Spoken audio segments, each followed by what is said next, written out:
ராமானுஜதயா பாத்திரம் ஞானவைராக்யபூஷணம் ஸ்ரீமத்வேங்கடநாதார்யம் வந்தே வேதாந்ததேசிகம். குலசேகர ஆழ்வாருடைய பெருமாள் திருமொழி அனுபவிக்க பிராப்தமாக இருக்குது நமக்கு. அதில் 10ஆம் திருமொழி அங்கநெடுமதில் இதுக்கப்புறத்துலேருந்து அனுபவிக்க போகிறோம். ரொம்ப ஆழ்வார் பாவங்களை மாற்றி மாற்றி ஏறிட்டுக்கிறார். முதல்ல தேவகி தேவியாரானவள்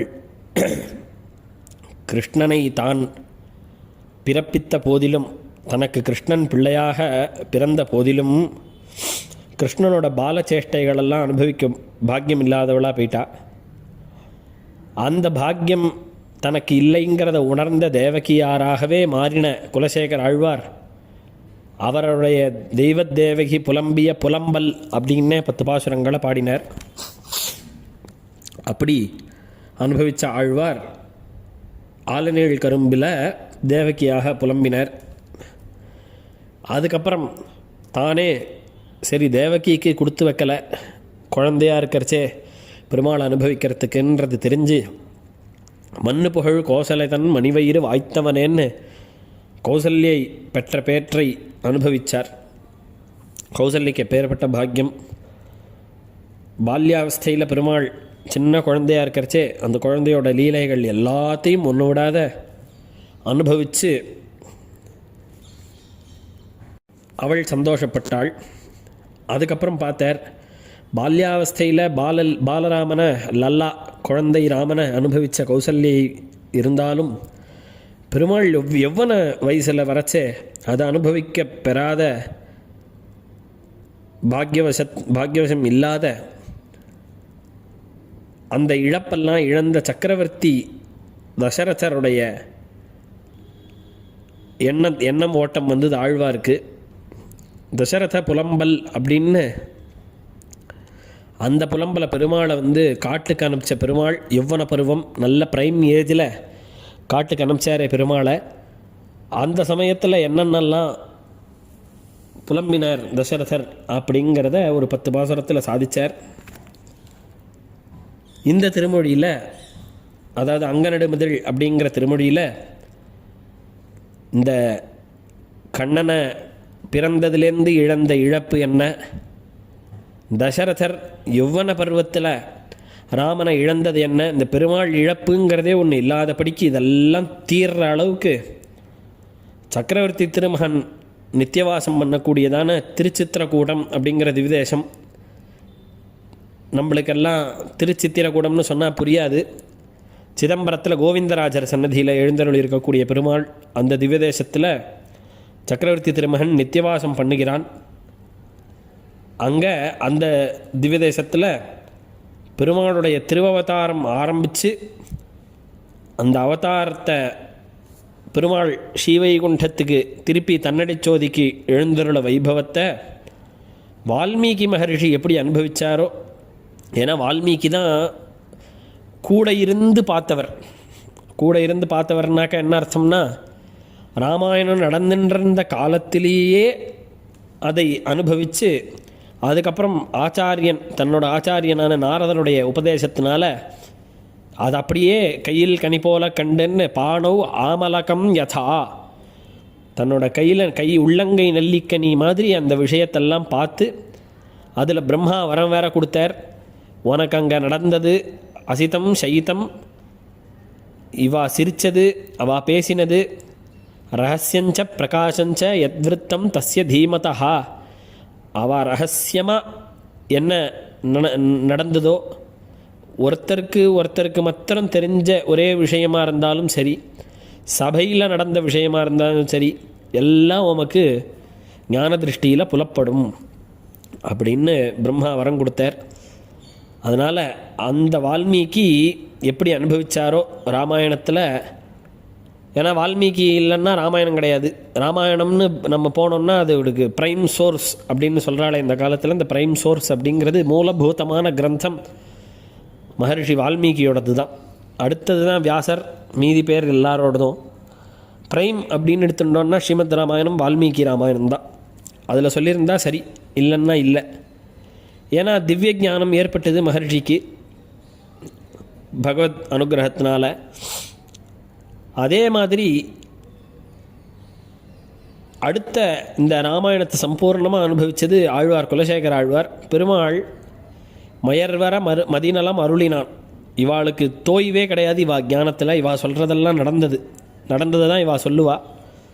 அப்படி ஞானத்தை கொடுத்ததுனால வால்மீகி எப்படி தன்னுடைய சமகாலத்தில் இருந்து ராமாயணத்தை எழுதி ராமனை அனுபவித்தாரோ அதே மாதிரி குலசேகர ஆழ்வார் இந்த தசகத்தில் ராமாயணத்தை ஒரு இடங்கூட விடாதபடிக்கு முக்கியமான அம்சங்கள் என்னென்ன ராமாயணத்தில் உண்டோ அதை அத்தனையும் இந்த 10 பாசுரங்களில் சாதித்து சம்பூர்ண ராமாயணத்தையும் சங்கேபமாக சாதித்தார். எப்படி வால்மீகி ராமாயணத்தில் முதல் சர்க்கம் சங்கேப ராமாயணம்னு இருக்கோ அந்த மாதிரி குலசேகர ஆழ்வாரோட இந்த பெருமாள் திருமொழியில் இந்த சங்கேப ராமாயணம் தமிழ் வடிவில் இருக்குது. அதை ஒரு பாசுரமாக நாம் அனுபவிக்கலாம். இந்த தசகம் மாத்திரம் பூர்த்தியாக ராமாயணம் அப்படிங்கிற கிரமத்தில் இருக்கிறதுனால இதில் எல்லா பாசுரத்தையும் அனுபவிக்கிறோம். போன தசகங்கள், இதுக்கு மின் தசகங்கள்லாம் 2-3 பாகங்களாக தான் அனுபவித்தோம், பூர்த்திக்கு அனுபவிக்கலை. இந்த உபன்யாசத்தில் பூர்த்தியாக அனுபவிப்போம். முதல் பாசுரம், அங்கநெடுமதில் புடைசூழ் அயோத்தி என்னும் அணிநகரத்துலகனைத்தும் விளக்கும் சோதி வெங்கதிரோன் குலத்துக்கோர் விளக்காய் தோன்றி விண்மொழுதும் இயக்கொண்ட வீரன் தன்னை செங்கனடு கருமுகிலை ராமன் தன்னை தில்லை நகரு திருச்சித்திர கூடன் தன்னுள் எங்கள் தனி முதல்வனை எம்பெருமான் தன்னை என்று கொலோ கண்குளிரக் காணும் நாளே. முதல்ல அயோத்தியை பற்றி வர்ணிக்கிறார் ஆழ்வார். இவருக்கு மூலபூத்தராக இருந்த வால்மீகி மகர்ஷியும் அயோத்தியை தான் முதல்ல ஆரம்பிக்கிறார். கோசலோ நாம முதிதா ஸ்பீதா ஜனபதோ மகான் அப்படின்னு ஆரம்பிக்கிறார். நிவிஷ்ட சரயூ தீரே பிரபூத தனதான்யவான் அயோத்தியா நாம நகரி தத்ராசீல்லோக விஸ்ருதா மனுனா மாணவேந்திரேன யாபுரி நிர்மிதா ஸ்வயம் அப்படின்னு அயோத்தியை பற்றி வர்ணிச்சுட்டு தான் மகர்ஷி மேலே ஆரம்பிக்கிறார் ராமாயணத்தை. இந்த அயோத்தி எப்பேற்பட்ட அயோத்தியை அப்படின்னு சொன்னால், இந்த அயோத்தியை சரையூ அப்படிங்கிற தீரத்துக்கு பக்கத்தில் அமைந்து இருக்கக்கூடியதான இடம். கோசல தேசம், அதுக்கு கேபிட்டல் அயோத்தியை. அந்த அயோத்தியில் பிரபூத தனதான்யவான்னு எல்லாரும் பணக்கார ஆளாகவே இருந்தா. அது சமபூமௌ ஞவேசயத்து அப்படின்னு அயோத்தியானது ரொம்ப சமதளமான ஊர். அதாவது ஏற்றம் இறக்கமெல்லாம் கிடையாது, மனுஷாள்லேயும் கிடையாது, பூமியே இந்த பிளெயின் அண்ட் பிளாட்டூஸ் அப்படின்லாம் சொல்கிறா இல்லையா, இதெல்லாம் சோஷியல் அடியை வாசிச்சது. அந்த மாதிரி இல்லாத சமபூமி, ஈக்குவலாகவே இருக்கும். இப்போ பெங்களூர்லாம் பார்த்தோம்னாக்கா, அடி நான் அனுபவித்ததுனால சொல்கிறேன், அங்கே அந்த ஊரில் இருக்கிறவா யாரும் தப்பாக நினச்சிக்க வேண்டாம். பெங்களூரில் அங்கங்கே ஏறும் ரோடு, அங்கங்கே இறங்கும். மெட்ராஸ்லேயும் ஒரு சில இடம் இருக்கு அப்படி. ஆனால் சமபூமியாக அயோத்தியை இருக்குது அப்படின்னு சொன்னார் மகர்ஷி. சமபூமின்னா ஈக்குவலாக எல்லா இடத்துலையும் ஈக்குவலாக இருக்கும். அந்த அயோத்தியில் அங்க நெடுமதில் புடை சூழ், அழகியதான இடங்களையுடைய அயோத்தி. நெடுமதில்கள் புடைசூழ், உயரமான மதில்களால் சுத்தீவர சூழப்பட்ட ஒரு அயோத்தியை. அந்த மதில்கள் எப்படி இருந்தது அப்படின்னா, ஆகாசாவகாசமெல்லாம் தானே யாம்படி நிமிர்ந்த மதிலாலே சூழப்பட்ட அயோத்தியை. அது ஆகாசத்துக்கு ஆகாசாவகாசம், நான் தான் ஆகாசம், நான் தான் ஆகாசம் அப்படின்னு ஒன்று சொல்லிக்கிறதான் ஒரு மதிலும். ஏன்னா ஒன்று அவ்வளோ தூரத்தில் இருக்குது. அந்த மதிலோட எண்டை பார்த்தோன்னா ஆகாசம் ரெண்டும் ஒன்றா இருக்குமா. ஆகாசத்தோடைய ஆரம்பம் எது, மதிலோட முடிவு எதுன்னு தெரியாத அளவுக்கு தானேயாம்படி நிமிர்ந்த மதில்கள், அப்படி ஒசந்து நிற்கக்கூடியதான மதில்கள் சூழப்பட்ட அயோத்தியை. அயோத்தியை அப்படின்னு பேர் வரத்துக்கே காரணம், யாயோத்தியேத்யபராஜிதேதி விதிதா நாகம் பரேண ஸ்திதான்னு ஸ்ரீகுணரத்ன கோஷத்தில் பட்டர் சாதிக்கிறார். அயோத்தியான்னு ஸ்ரீவைகுண்டத்துக்கு பேர். இந்த உத்தரப்பிரதேஷில் இருக்கிற அயோத்தியைக்கும் அயோத்தியின்னு பேர். ஏன் இதுக்கு அயோத்தியை அப்படின்னு பேருன்னா, இதுக்கு அபராஜிதான்னு இன்னொரு பேர். அயோத்தியன்னா ந யோத்தும் சக்கியத்தே, அந்த அயோத்தியை சண்டை போட்டு யாராலையும் ஜெயிக்க முடியாது. அபராஜிதா, ஜெயிக்க முடியாதது அப்படின்னு. அப்போ அந்த அயோத்தியை எப்படி, ஸ்ரீவைகுண்டமாகிற அயோத்தியை எப்படி சத்ருக்களுக்கு சண்டையிட்டு ஜெயிக்க முடியாதபடி இருக்கிறதோ, அதே மாதிரி இந்த அயோத்தியையும் எந்த சத்ருக்களாலும் சண்டை போட்டு ஜெயிக்க ஒண்ணாத இருக்குது அப்படின்னு இருக்கிறதுனால இதுக்கு அயோத்தியைன்னு பேர். அபராஜிதா அப்படின்றதுக்கும் அதே தான் அர்த்தம். சத்ருக்களால் இதை நினச்சி கூட பார்க்க முடியாதான்.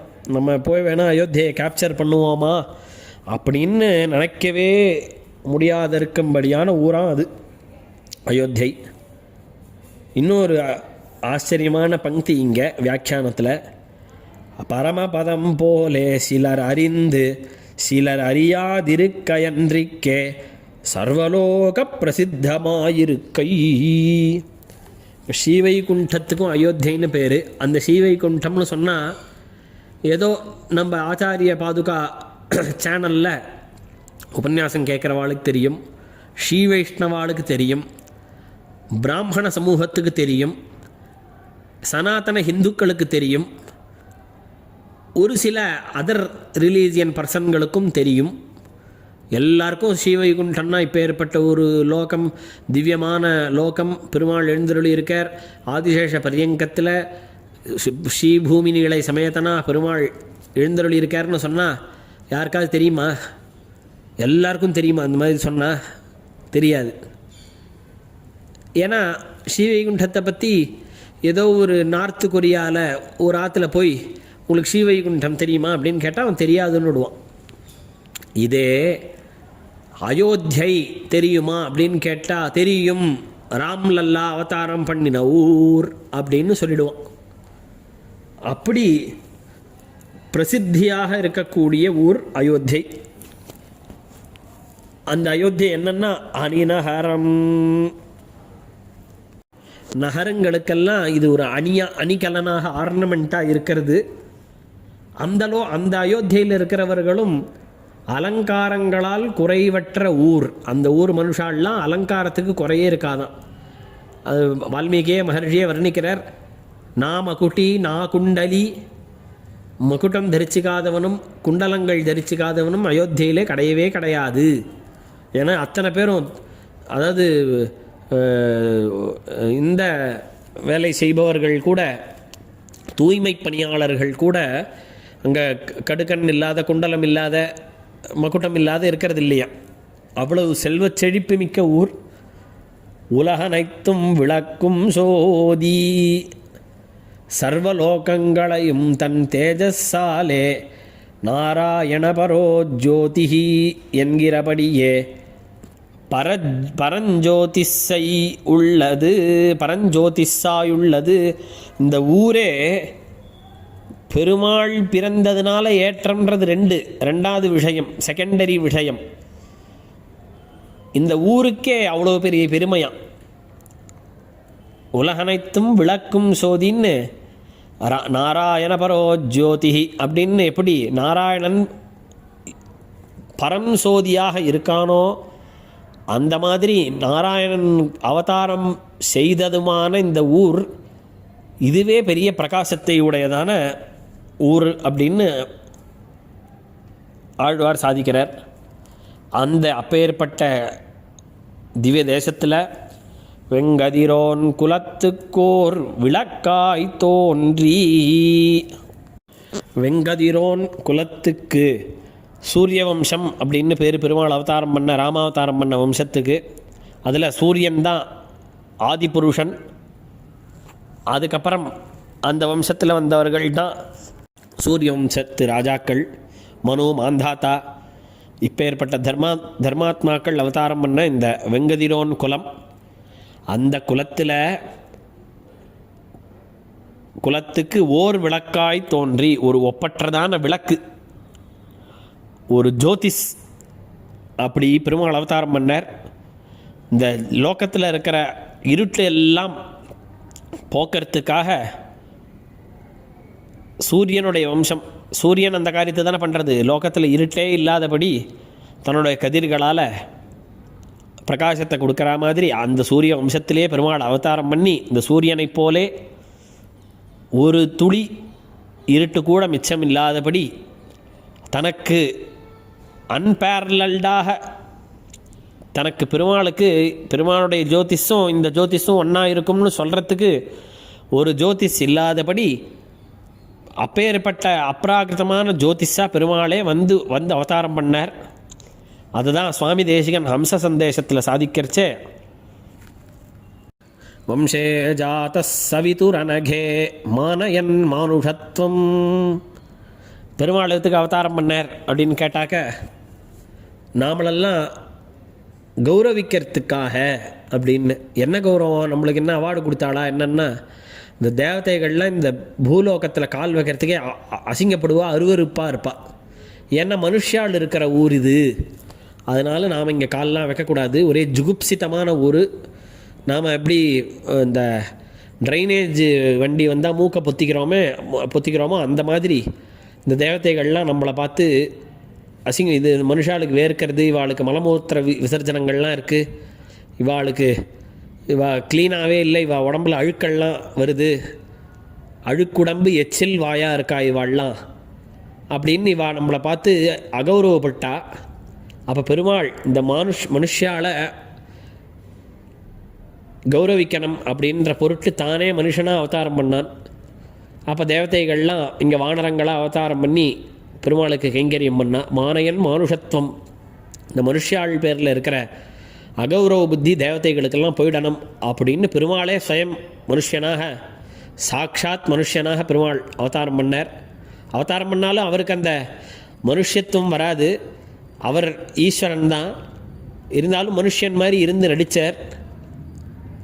அப்போது எதில் அவதாரம் பண்ணார் அப்படின்னா, வம்சே ஜாத சவிதுரனகே, சவிதான்னு சூரியனுக்கு பேர். அந்த சூரிய வம்சம் அனகம்னா குற்றம் அப்படிங்கிறது அந்த வம்சத்தில் யாருக்கிட்டேயுமே சொல்ல முடியாது, எல்லாரும் தர்மாத்மாக்கள். அந்த வம்சத்தில் பெருமாள் அவதாரம் பண்ணார் அப்படிங்கிறத தேசிகனும் சாய்க்கிறார். அப்படி வெங்கதிரோன் குலத்துக்கோர் விளக்காய் தோன்றி விண்முழுதும் உய்யக்கொண்ட வீரன் தன்னை. விண்முழுதும் உய்யக்கொண்டன்றதுக்கு அர்த்தம், இந்த தேவதைகள் எல்லாரும் கஷ்டப்பட்டு பெருமாளை சரணாகதி பண்ணா, ராவணனால் எங்களுக்கு ரொம்ப சிரமம்னு. அந்த சரணாகதியை செவிமடுத்து பெருமாள் அவளுடைய துன்பங்களெல்லாம் களைஞ்சார். உய்யக்கொண்ட வீரன், அதுவும் தன்னுடைய பெரிய வீரியத்தினால பெருமாள் அந்த காரியத்தை பண்ணார், ராவண சம்ஹாரம் அப்படின்ற விஷயம். யார் அது அப்படின்னா, செங்கனடு கருமுகிலை ராமன் தன்னை.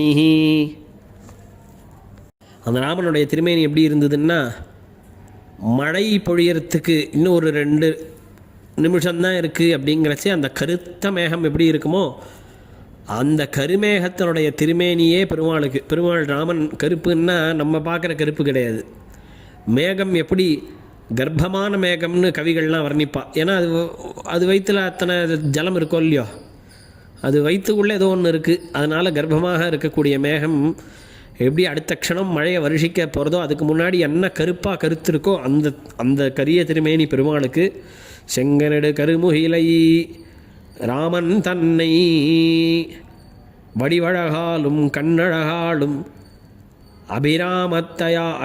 அபிராமதையாலும் அனுகூல பிரதிகூல விபாகமின்றியே தோற்பிக்குமவனை. இந்த ராம சப்தத்துக்கு அர்த்தம் சாய்க்கிறார்.